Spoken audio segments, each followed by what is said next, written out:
Acts chapter 9. Then Saul, still breathing threats and murder against the disciples of the Lord, went to the high priest and asked letters from him to the synagogues of Damascus, so that if he found any who were on the way, whether men or women, he might bring them bound to Jerusalem. As he journeyed, he came near Damascus, and suddenly a light shone around him from heaven. Then he fell to the ground and heard a voice saying to him, "Saul, Saul, why are you persecuting me?" And he said, "Who are you, Lord?" Then the Lord said, "I am Jesus, whom you are persecuting. It is hard for you to kick against the goads." So he, trembling and astonished, said, "Lord, what do you want me to do?" Then the Lord said to him, "Arise and go into the city, and you will be told what you must do." And the men who journeyed with him stood speechless, hearing a voice but seeing no one. Then Saul rose from the ground, and when his eyes were opened, he saw no one. But they led him by the hand and brought him into Damascus. And he was 3 days without sight, and neither ate nor drank. Now there was a certain disciple at Damascus named Ananias, and to him the Lord said in a vision, "Ananias." And he said, "Here I am, Lord." So the Lord said to him, "Arise, and go to the street called Straight, and inquire at the house of Judas for one called Saul of Tarsus. For behold, he is praying, and in a vision he has seen a man named Ananias coming in and putting his hand on him, so that he might receive his sight." Then Ananias answered, "Lord, I have heard from many about this man, how much harm he has done to your saints in Jerusalem. And here he has authority from the chief priests to bind all who call on your name." But the Lord said to him, "Go, for he is chosen vessel of mine to bear my name before Gentiles, kings, and the children of Israel. For I will show him how many things he must suffer for my name's sake." And Ananias went his way and entered the house, and laying his hands on him, he said, "Brother Saul, the Lord Jesus, who appeared to you on the road as you came, has sent me that you may receive your sight and be filled with the Holy Spirit." Immediately there fell from his eyes something like scales, and he received his sight at once, and he arose and was baptized. So when he had received food, he was straightened. Then Saul spent some days with the disciples at Damascus. Immediately he preached the Christ in the synagogues, that he is the Son of God. Then all who heard were amazed and said, "Is this not he who destroyed those who called on this name in Jerusalem, and has come here for that purpose, so that he might bring them bound to the chief priest?" But Saul increased all the more in strength, and confounded the Jews who dwelt in Damascus, proving that this Jesus is the Christ. Now after many days were passed, the Jews plotted to kill him, but their plot became known to Saul, and they watched the gates day and night to kill him. Then the disciples took him by night, and let him down through the wall in a large basket.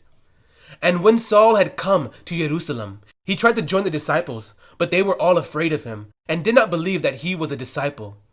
But Barnabas took him and brought him to the apostles, and he declared to them how he had seen the Lord on the road, and that he had spoken to him, and how he had preached boldly at Damascus in the name of Jesus.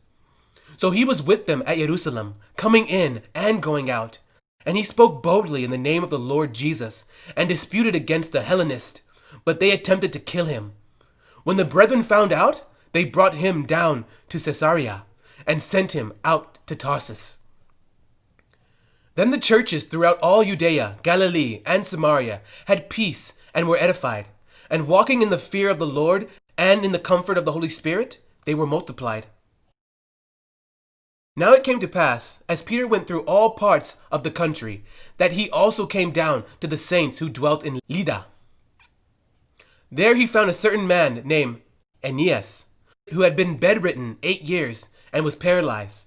And Peter said to him, "Aeneas, Jesus the Christ heals you. Arise and make your bed." Then he arose immediately. So all dwelt at Lydda and Sharon saw him and turned to the Lord. At Joppa there was a certain disciple named Tabitha, which is translated Dorcas. This woman was full of good works and charitable deeds which she did. But it happened in those days that she became sick and died. When they had washed her, they laid her in an upper room. And since Lydda was near Joppa, and the disciples had heard that Peter was there, they sent 2 men to him, imploring him not to delay in coming to them. Then Peter arose and went with them. When he had come, they brought him to the upper room. And all the widows stood by him weeping, showing the tunics and garments which Dorcas had made while she was with them. But Peter put them all out, and knelt down and prayed. And turning to the body, he said, "Tabitha, arise." And she opened her eyes. And when she saw Peter, she sat up. Then she gave her his hand, and lifted her up. And when he had called the saints and widows, he presented her alive. And it became known throughout all Joppa. And many believed on the Lord. So it was that he stayed many days in Joppa with Simon, a tanner. Acts chapter 10. There was a certain man in Caesarea called Cornelius, a centurion of what was called the Italian regiment, a devout man, and one who feared God with all his household, who gave alms generously to the people, and prayed to God always. About the 9th hour of the day he saw clearly in a vision an angel of God coming in and saying to him, "Cornelius." And when he observed him, he was afraid, and said, "What is this, Lord?" So he said to him, "Your prayers and your alms have come up for a memorial before God. Now send men to Joppa, and send for Simon, whose surname is Peter. He is lodging with Simon, a tanner, whose house is by the sea. He will tell you what you must do." And when the angel who spoke to him had departed, Cornelius called 2 of his household servants and a devout soldier from among those who waited on him continually. So when he had explained all these things to them, he sent them to Joppa. The next day, as they went on their journey and drew near the city, Peter went up on the housetop to pray, about the 6th hour. Then he became very hungry and wanted to eat. But while they made ready, he fell into a trance, and saw heaven open, and an object like a great sheet bound at the 4 corners, descending to him, and let down to the earth. In it were all kinds of 4-footed animals of the earth, wild beasts, creeping things, and birds of the air. And a voice came to him, "Rise, Peter, kill and eat." But Peter said, "Not so, Lord, for I have never eaten anything common or unclean." And a voice spoke to him again, the 2nd time, "What God has cleansed, you must not call common." This was done 3 times, and the object was taken up into heaven again. Now while Peter wondered within himself what this vision which he had seen meant, behold, the men who had been sent from Cornelius had made inquiry of Simon's house, and stood before the gate. And they called and asked whether Simon, whose surname was Peter, was lodging there. While Peter thought about the vision, the Spirit said to him, "Behold, 3 men are seeking you. Arise, therefore, go down, and go with them, doubting nothing, for I have sent them." Then Peter went down to the men who had been sent to him from Cornelius, and said, "Yes, I am he whom you seek. For what reason have you come?" And they said, "Cornelius, the centurion, a just man, one who fears God and has a good reputation among all the nation of the Jews, was divinely instructed by a holy angel to summon you to his house, and to hear words from you." Then he invited them in and lodged them. On the next day Peter went away with them, and some brethren from Joppa accompanied him. And the following day they entered Caesarea. Now Cornelius was waiting for them, and had called together his relatives and close friends. As Peter was coming in, Cornelius met him, and fell down at his feet, and worshipped him. But Peter lifted him up, saying, "Stand up! I myself am also a man." And as he talked with them, he went in, and found many who had come together. Then he said to them, "You know how unlawful it is for a Jewish man to keep company with, or go to one of another nation? But God has shown me that I should not call any man common or unclean. Therefore I came without objection as soon as I was sent for. I ask, then, for what reason have you sent me?" So Cornelius said, 4 days ago I was fasting until this hour, and at the 9th hour I prayed in my house, and behold, a man stood before me in bright clothing, and said, "Cornelius, your prayer has been heard, and your alms are remembered in the sight of God. Send therefore to Joppa, and call Simon here, whose surname is Peter.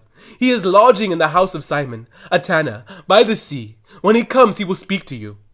So I sent to you immediately, and you have done well to come. Now therefore, we are all present before God, to hear all the things commanded you by God. Then Peter opened his mouth and said, In truth, I perceive that God shows no partiality. But in every nation, whoever fears him and works righteousness is accepted by him. The word which God sent to the children of Israel, preaching peace through Jesus Christ, he is Lord of all. That word you know, which was proclaimed throughout all Judea, and began from Galilee, after the baptism which John preached, how God anointed Jesus of Nazareth with the Holy Spirit and with power, who went about doing good and healing all who were oppressed by the devil. For God was with him. And we are witnesses of all things which he did both in the land of the Jews and in Jerusalem, whom they killed by hanging on a tree. Him God raised up on the third day, and showed him openly, not to all the people, but to witnesses chosen before by God, even to us who ate and drank with him after he arose from the dead. And he commanded us to preach to the people, and to testify that it is he who was ordained by God to be judged of the living and the dead. To him all the prophets witness that, through his name, whoever believes in him will receive remission of sins. While Peter was still speaking these words, the Holy Spirit fell upon all those who heard this word.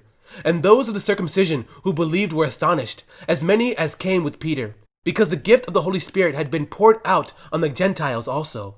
For they heard them speak with tongues and magnify God. Then Peter answered, Can anyone forbid water, that these should not be baptized, who have received the Holy Spirit, just as we have? And he commanded them to be baptized in the name of the Lord. Then they asked him to stay a few days.